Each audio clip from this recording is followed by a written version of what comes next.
Hello, everyone. My name is Lorena Garcia Wahibi, and I'd like to welcome you to Primary Wave Industry Hour, a new monthly series that will highlight changemakers in the music industry, where we will deep dive into who they are and how they are making a difference and how we can get involved. 2020 was tough on many fronts. It was a year that allowed reflection and forced change. We at Primary Wave Music want to be agents of change and are committed to creating and supporting racial equality through education, inclusivity, and action, amplifying the power of music and our platform to fight for social justice. We have a powerful lineup joining us today for a discussion on criminal justice reform. Social activist and founder of Lava Records, Jason Flom, and Jimmy Dennis, a Philadelphia native exoneree who served 25 years for a crime he did not commit. Up first, Jason will be giving us a background on his industry beginnings to how he became a founding member of the Innocence Project and his podcast, Wrongful Conviction with Jason Flom. Afterwards, Jason will interview Jimmy Dennis for a deeper look into his experience. Thank you for joining us today, and be sure to follow along on social media using @PrimaryWave for more information on future Industry Hour sessions. Now it's my pleasure to introduce and pass the floor to Mr. Jason Flom. Okay, so first of all, Lorena, thank you for the very nice introduction. And thank you, Primary Wave, Larry, Ramon, Dom, Justin, everyone, for allowing me this platform to share my crazy story from, well, let's face it, I was a wannabe Jimi Hendrix to becoming the chairman and CEO of 3 of the biggest record companies in the world. And from being a drug-addicted college dropout to a pioneer in the field of criminal justice reform. And so my story, and then of course I'm going to introduce Jimmy Dennis, who is a great hero of mine. Jimmy was on death row in Pennsylvania for 25 years for a crime he didn't commit. But I'm going to do the preamble talking about how I got into this work and how it all started. So my story is a New York story, probably like a lot of you. I was born in Manhattan. My parents were Joe and Claire Flom. Both amazing people. My dad was, born to immigrants who spoke no English in Brooklyn. He grew up basically homeless or almost homeless, and went to City College at night, and I worked during the day. Slept on the subway in between, and subsisted on a diet of chocolate donuts and coffee. It was just him. In those days, you could get, when I say they were homeless, in those days, you could get a free month of rent if you would just move into a place in Brooklyn. So just him and my Aunt Flo and his parents would move every month. And yes, my aunt was Flo Flom, which I think is just great. Just great. I mean, they didn't speak English, like I said, so I guess the joke was lost, but she was like the original Florence and the Machine. So, but my mom was amazing. She graduated Cornell when she was 18, as she used to remind me every week. Well, first of all, back to my dad for a second. So my dad, it's a very famous story. He went into the Army for World War II. He didn't graduate college. When he got out of the Army, he wrote a letter to Harvard Law School. He said, I don't have any money and I don't have a college degree, but I'm the best thing since sliced bread. And if you let me in, you won't regret it. And by the way, I'm also a GI. And they gave him a full scholarship. And he went on to become one of the great lawyers of the 20th century. Some say the greatest, whatever. But I wanted to be a rock star, and I had no interest in school. So at the end of high school, I didn't want to go to college. My dad came to my room. He had to walk through the pot smoke to even find me. And he comes into my room and he made me a deal. He said, you have a year to become a rock star. Otherwise, you got to go to college. He went back to tell my mom this great deal he had made with me. And my mom, who had never cursed before in her life to that day, said, bullshit. If he's going to live in my house, he's got to work or go to school. So my dad, arguably the greatest negotiator of the 20th century, had to come back to the room of his fucked up kid and undo the deal that he had just made with me. So luckily he knew somebody who got me an interview at Warner Communications. I ended up getting a job at Atlantic as an assistant trainee field merchandiser, $4 an hour, free records. I thought this is the greatest. I fell in love with the music industry. I decided to stop playing the guitar because it's very simple. My dad told me and my brother, by way of career advice, I've told my kids, he said, do whatever you want to do, try to be the best at it, but just make the world a better place. He said, that's the only definition of success that matters in my eyes. And he was my hero and my mentor, and I wanted to be a success in his eyes. So I realized I was never going to be the best guitar player, but maybe I could help other people with real talent become stars. So that's what I did. And I got, let me go back to the next slide, Lorena, please. So this is me attempting to make it as a guitar player. You could see we had an audience of one at this particular show, and she was holding her ears, but I was very good at growing my hair. So I had enough hair, but not enough talent is what it really comes down to. So, but the fact is, I loved the music industry. I totally fell in love with it from day one. I ended up by a combination of serendipity, synchronicity, luck, timing, and a little bit of intelligence. I ended up discovering a band called Zebra. They had a big hit with their first record called Who's Behind the Door. None of you are probably old enough to remember that, except maybe Larry. They gave me a job doing A&R, which is what I really wanted. And then came a bunch of hits. It was Twisted Sister and White Lion and Skid Row and Tori Amos and then Collective Soul and so many. I think I said Stone Temple Pilots. I can't remember, but one thing led to another, and eventually they gave me a shot to start my own label. I think they actually wanted to move me to the side because this new wave sound was coming in, like that North Carolina indie sound, and I wasn't that guy. So they gave me 3 employees, a tiny budget, no artists, and basically set me up to fail. I found out later, but I called my new label Lava because it's hot, right? So you can go to the Lava slide, please, Arena. So Lava, I named it Lava because lava flows into the ocean, right? I was part of Atlantic, so I figured, what the hell? It sounds like love. It means clean in Spanish. And lava is hot and it destroys everything in its path. And then lava got hot.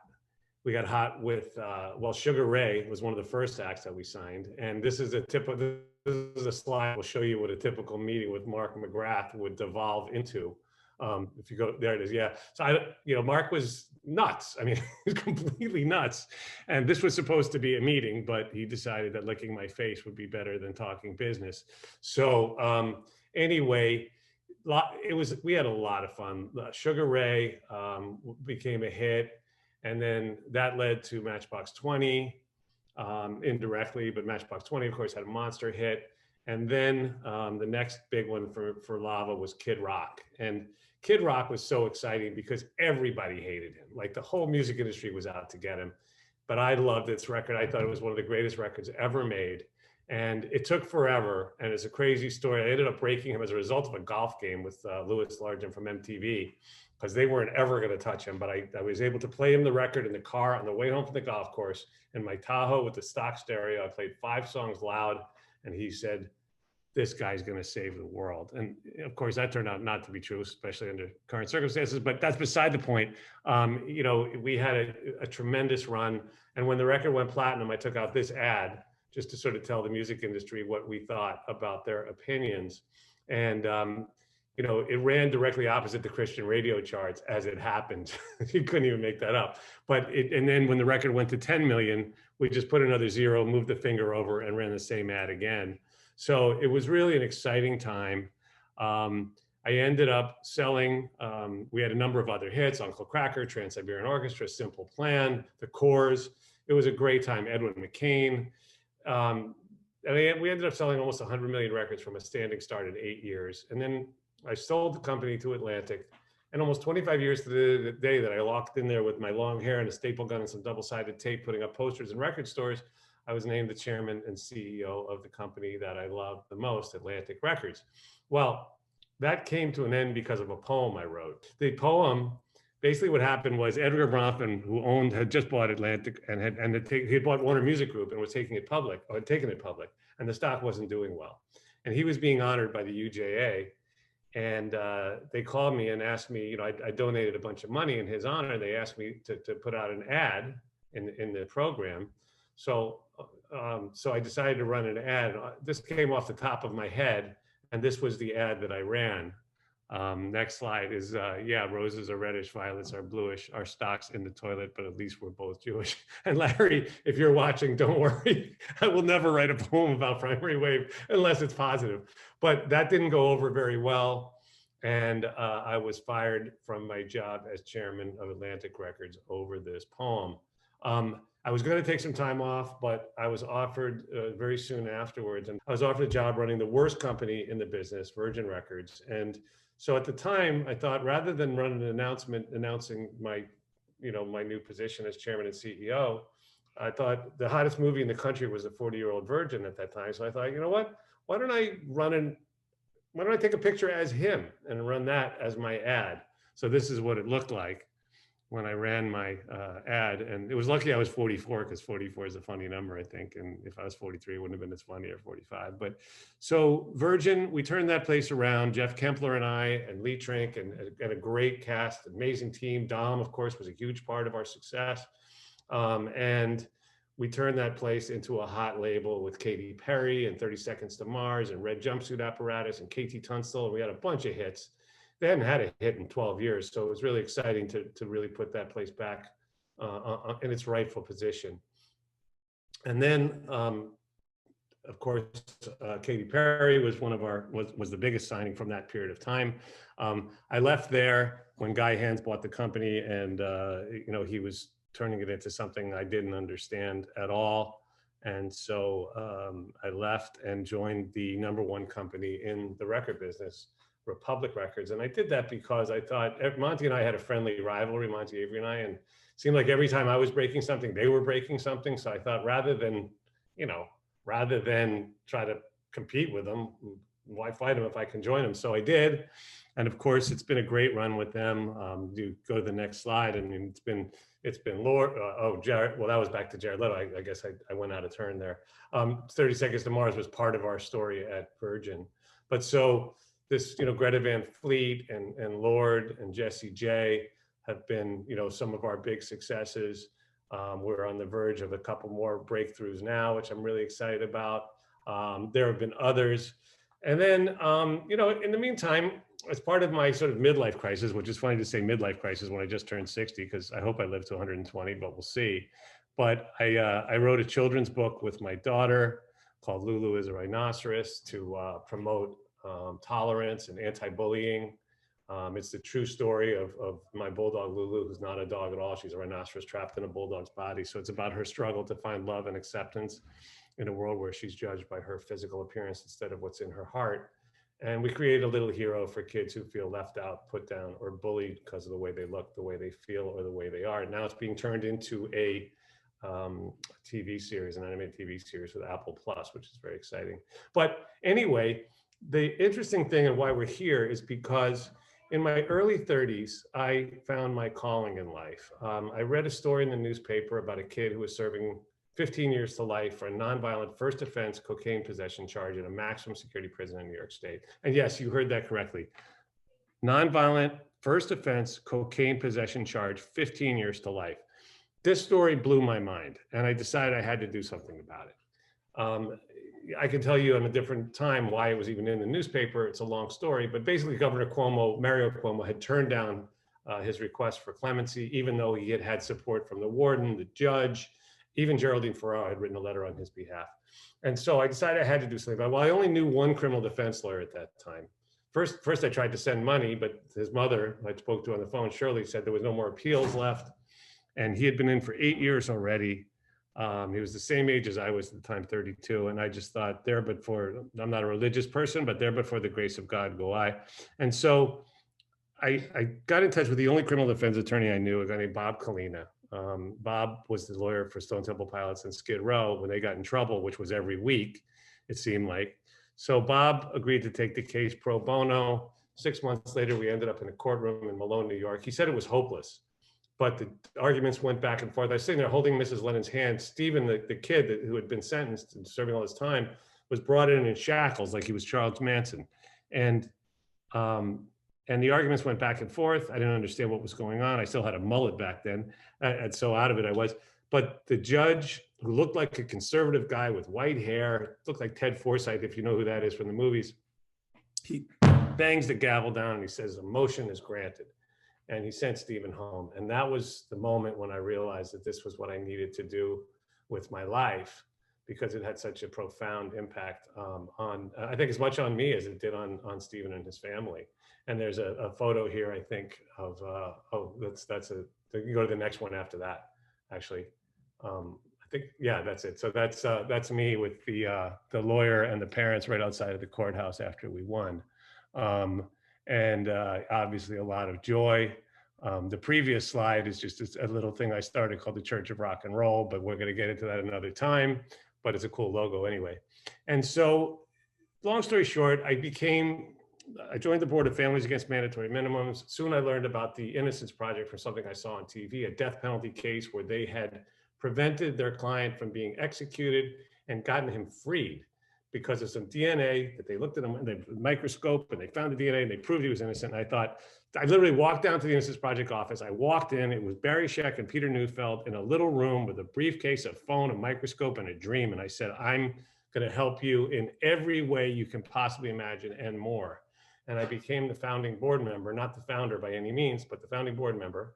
They're the founders, because people do mix that up sometimes. And it's been an incredible journey ever since. I've been involved in dozens and dozens of cases successfully, many that weren't successful, both as a private citizen and in my role at the Innocence Project. And I started a podcast about 5 years ago called Wrongful Conviction, which you're now my partners on, as you know. It's been downloaded almost 25 million times. And one story is crazier than the next, but one that really sticks with me and you know, it gives me, it angers me to no end, but also gives me hope, is a story of Jimmy Dennis. And I'm gonna introduce Jimmy to you now. As I said, Jimmy was on death row for 25 years for a crime they had to know he didn't commit from the beginning. So without further ado, and I encourage each of you to listen to the podcast I did with Jimmy, and we'll send that around. So without further ado, let me introduce the star of our show, Jimmy Dennis. Hello, everybody. There he is. Jimmy. Thank you to Primary Wave for having me. Thank you, Jason. Yeah, of course. And Jimmy has an amazing background in the music industry. And let's go back to that, Jimmy, if it's okay. So yes. you grew up like you came out of the womb singing, didn't you? Yeah, I came out of the womb singing. My dad was a gospel musician, played with some notable people. My aunt background was in music. She sung for Bobby Rydell and Chubby Checker on background records and so on and so forth. And then I started my own group.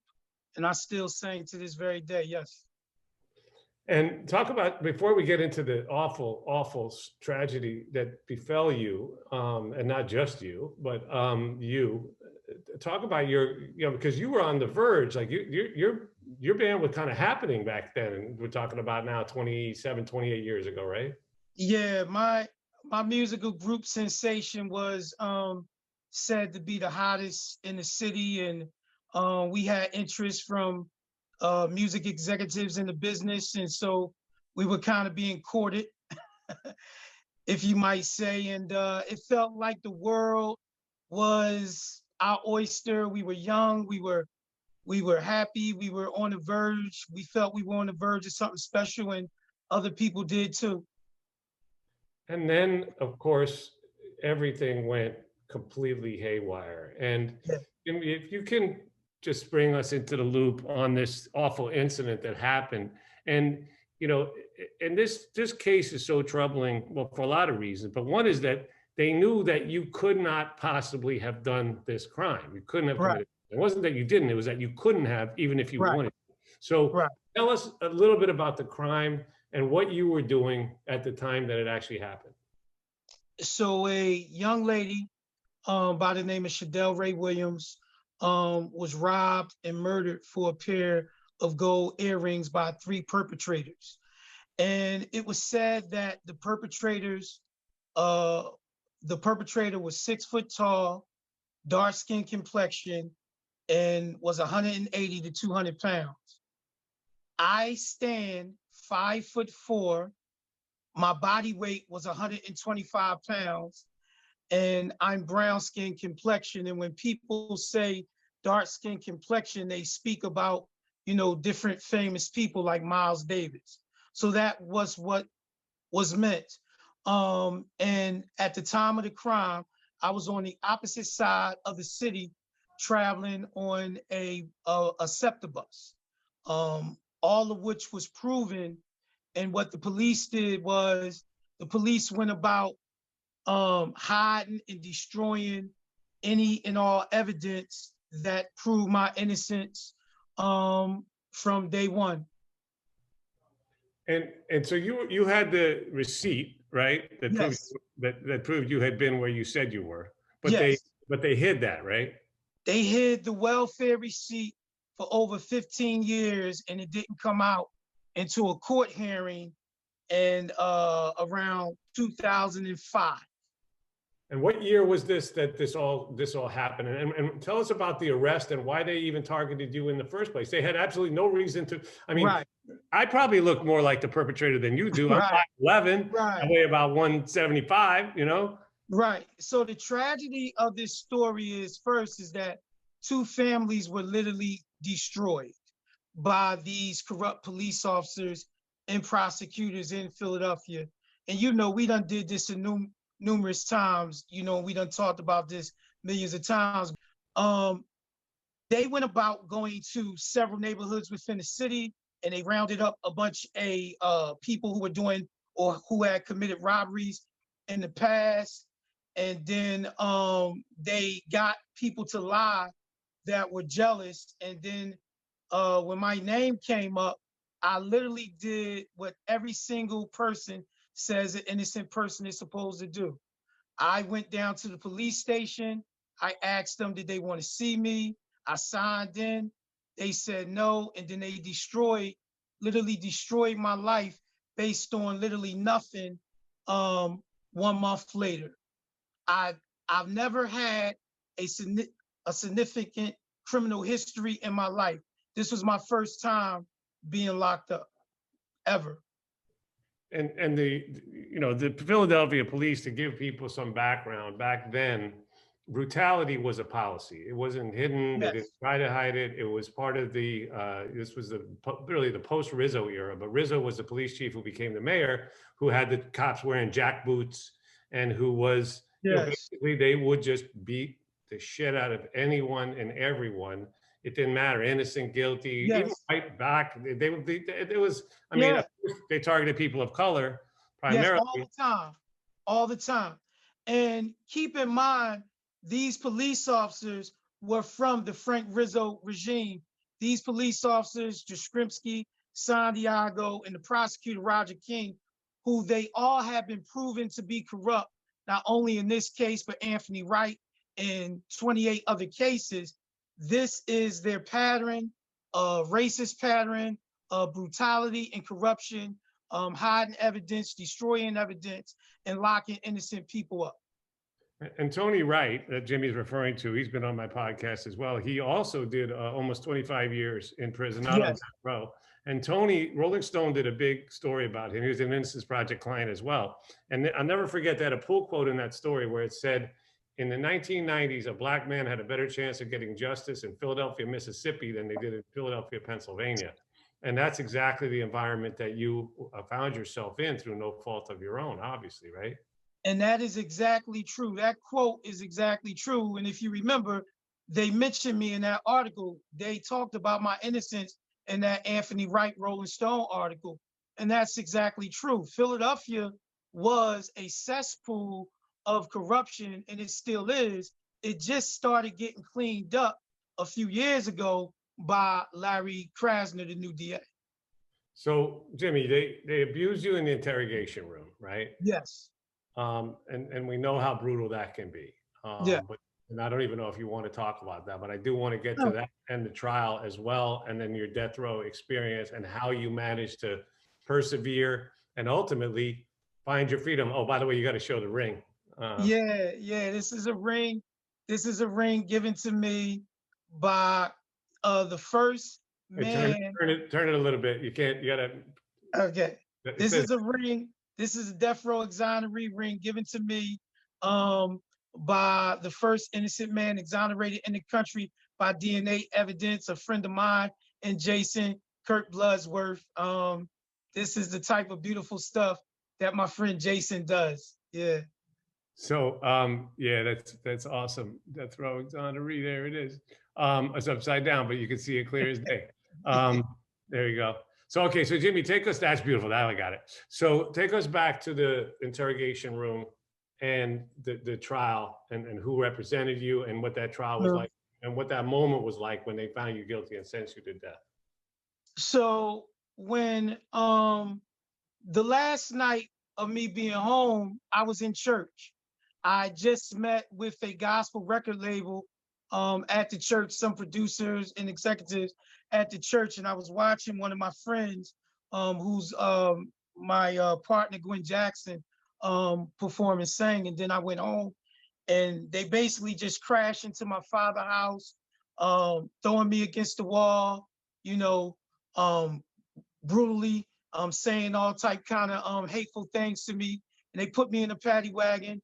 They take me down to the police station, and I give them a statement, and they saying all kind of hateful things, is such as you're going to die from lethal injection. We know who you are, et cetera, et cetera. And while I was telling them the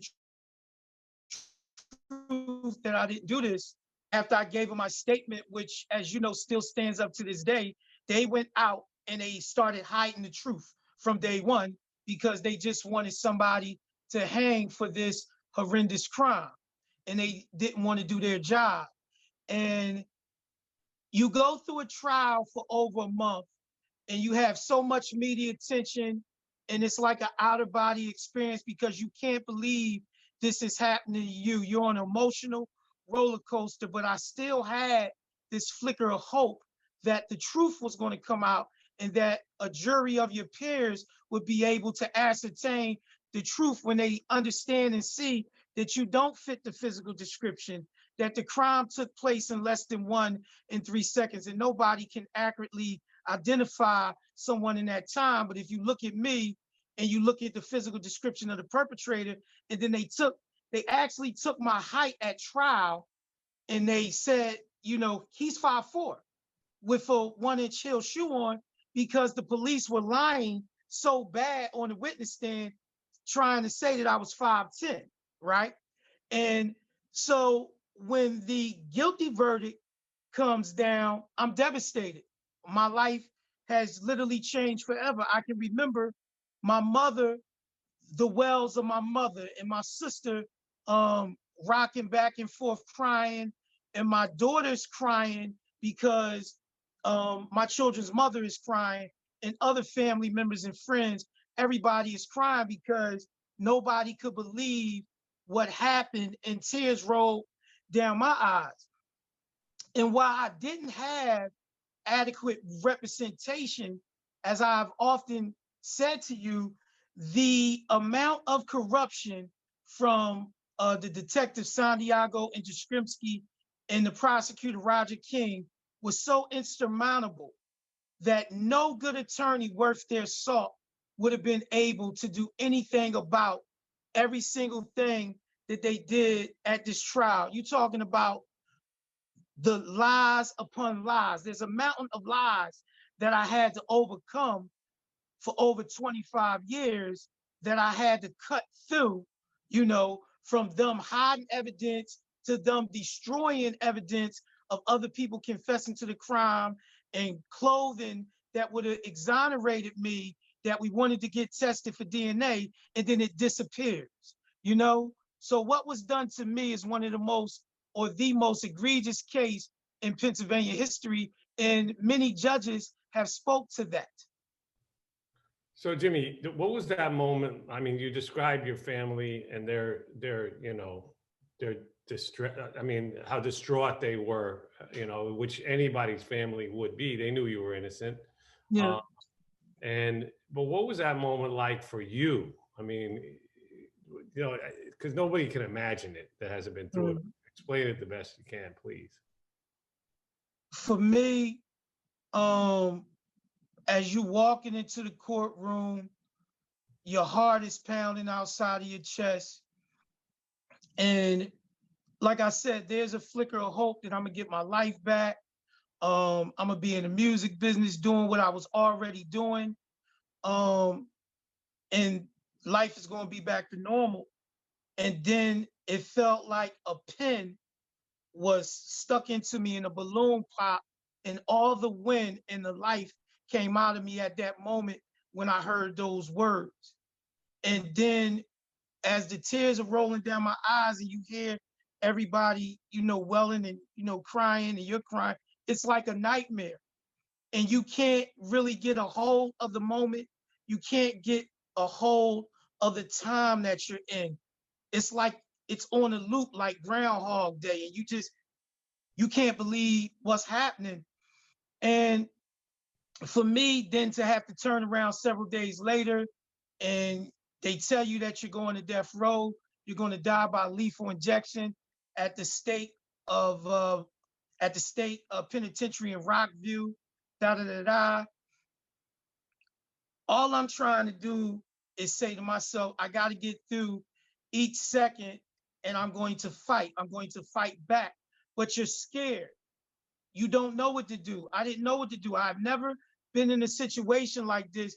And you have to understand, my situation is so much more, as you know, because what I went to prison with, the guards set me up, all the prisoners trying to kill me, the guards hating me, and so on and so forth, for this crime of something I didn't do. And then all this time being stolen away from me, and you just want to be with your mom, your dad, and I just had two little girls that I wanted to protect. Like my youngest daughter was born 1 week after I was stolen away. Can you imagine, you know what I mean, having so much good going on in your life and then it's gone? And I often tell people it is, I could be anybody. I could have been you. What happened to me could have happened to you. It could have literally happened to anybody. And I can't imagine a world without a Jason Flom for 25 years with all the great music you have put out with so many great acts. That's how you can put yourself in my shoes, anybody accomplishing anything. It's a horrific ordeal. And Jimmy, death row, I mean, prison in America is a gulag system, and it is so barbaric in so many ways and so out of step with the rest of the Western world. I mean, they call them correctional institutions, but we know they're just basically torture chambers. And the question Yes. becomes, then death row is a whole nother level. Is it true that they kept the lights on 24 hours a day? And can you just describe, for many people here have never really heard the type of, this firsthand account. So can you describe the death row cell and what type of deprivations and hardships that encompasses? So you are put on death row.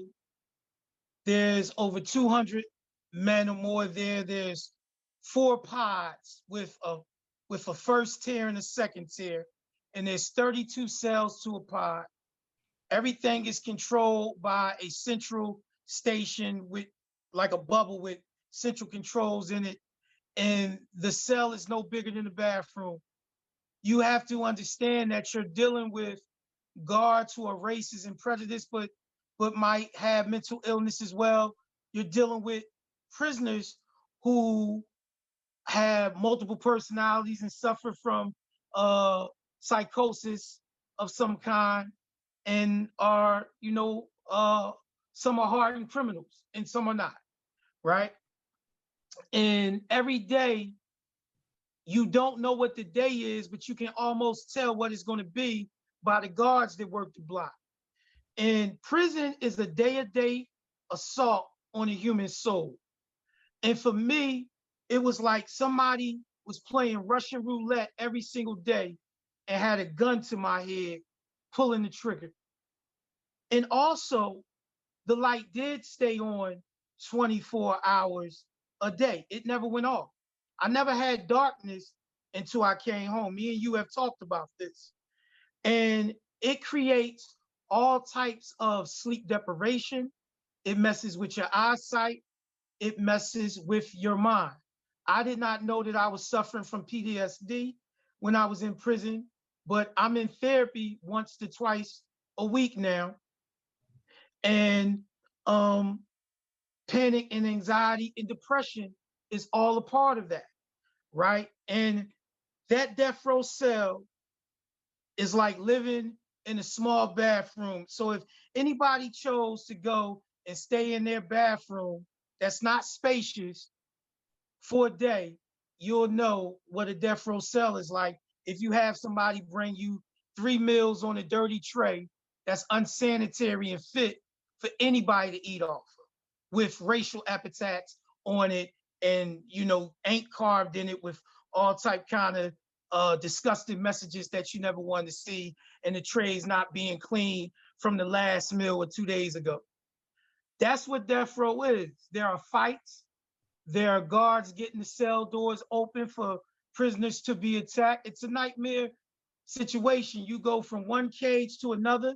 If you go to the yard, and the yard is basically like a dog kennel, for lack of term, right? The showers are 10 minutes, and it's like the old phone booth that we used to use to pay phones in. You literally can't turn around in them. When I first got there, we were only getting a 5-minute phone call. We had to literally go on a positive hunger strike to get more privileges, such as being able to talk to your family at least once a week, and then your lawyer once a week, and then we finally got it to maybe 3 phone calls a day. But if you can imagine being a father from death row for a 15-minute conversation, and as many letters as I wrote every single day, it's basically impossible.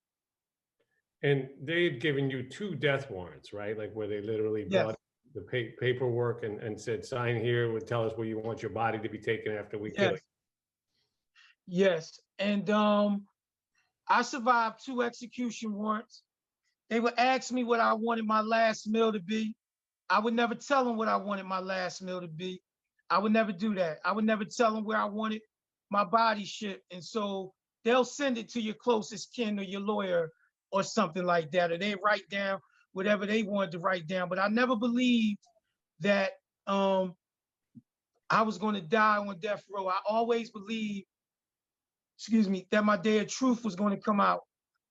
And that's the power of my faith that my mother and my father instilled in me. That's the power of music, for the music that used to play in my head that we talked about, and me holding on to my dreams of being a R&B artist in the world, being able to hear my music. I wouldn't allow myself not to dream and to deteriorate into such a depressive state that I couldn't come up out of it.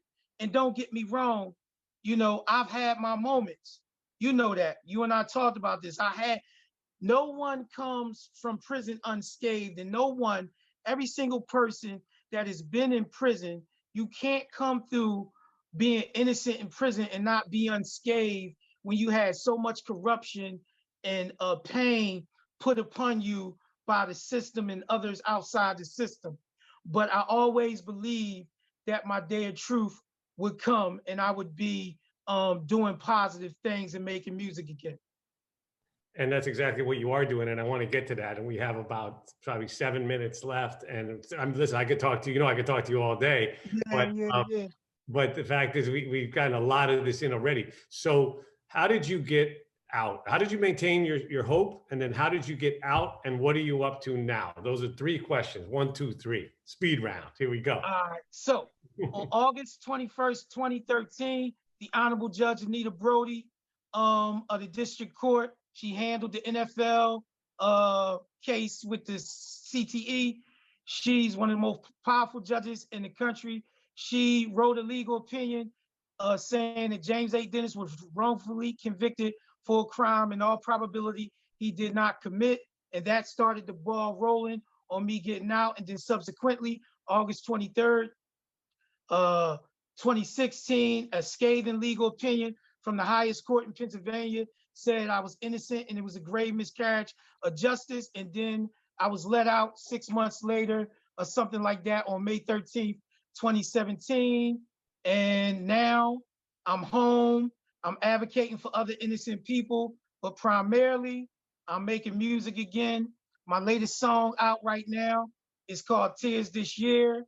I'm in the studio. I'm recording every day. I have 4 songs out now on all musical platforms. That's what I'm up to now. Yes, you are. It's amazing to see you bounce it right back. And Jimmy actually came up to New York and performed. We did a Church of Rock and Roll event, actually. Yes, we did. Came up and performed, sang Hallelujah. It was beautiful. With Evan Conrad. Yeah, that was amazing. A great artist. Yeah. But, and of course, tell us about your family now, too. And I'm reunited with my mom. She's okay, knock on wood. You know, she's okay. You know, she has some health issues, but she's okay. And I'm just savoring the time that I had with her. My daughters are well, and living with my fiance Corby, and everything is well. And I'm just enjoying life, and I'm making music with some wonderful musicians, Michael Boykins, Daryl Piano Man Marshall, and Gwen Jackson. And I'm just loving the ride that I'm on. And I made a new friend in you, and I appreciate everything you do for me, brother. We're making a lot of new friends today, and you know, I can't. It's been great. I've only been partners with Primary Wave for, I don't know, several months now, and you know, Adam and so many great people there have made me feel like family. And now I think that you're going to be part of that family too. In fact, I'm wondering whether there isn't even a deeper connection with Jake, of course, out on the West Coast, but you know, maybe your grandfather, his music may even be part of Primary Wave's catalog now. I mean, I think that could be a crazy connection because they. I would love, I would love something like that. I would love something like that. That would be a blessing. Yeah, I mean, anything that could come from it, I would be grateful. Well, I'm excited for the people at Primary Wave to hear your music and to get to know you better. Maybe once we all get back in person, we can have you do a live event. You I would know, love that. well, do you want to sing something now before we turn it back over to Lorena and the squad? Yeah, Put you yeah. on the spot. Put you on the spot. Listen. I believe in you and me. I believe that we would be in love eternally. For as I can see, you will always be the one for me. There you go. Nice. Jimmy, any other last words? I always like to do that at the end of my podcast. You know, I always have a thing called closing arguments where I just, first of all, thank you again for, you know, joining us and sharing your story and your heart. And then I always like to just, you know, shut myself off and just turn it over to you to see anything else you want to say before, like I said, we turn it back over to Lorena. Thank you to Primary Wave and Lorena and everybody at Primary Wave for giving me this opportunity to speak to everybody. Thank you to you, Jason, for always thinking about me. And everybody just try to spread love and kindness into the world and positivity. And know that there are innocent people in jail that are laboring, that need people help. And all it takes is one civilian in your everyday life. You don't have to be an attorney or anything like that.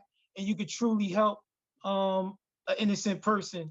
And everybody that I'm advocating for, Ralph Stokes and Abdul Hardy and Anthony Reed, people can look them up. They all at SCI Green prison and SCI Phoenix in Philadelphia and SCI Greater Ford, and get involved.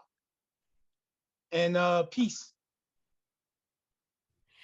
All right. So we want to give a huge thank you to Jason Flom and Jimmy Dennis for that meaningful and impactful conversation. We really, really thank you guys. Please be sure to check out the Innocence Project and Jason's Wrongful Conviction podcast, as well as Jimmy Dennis's music, to just find ways to support them.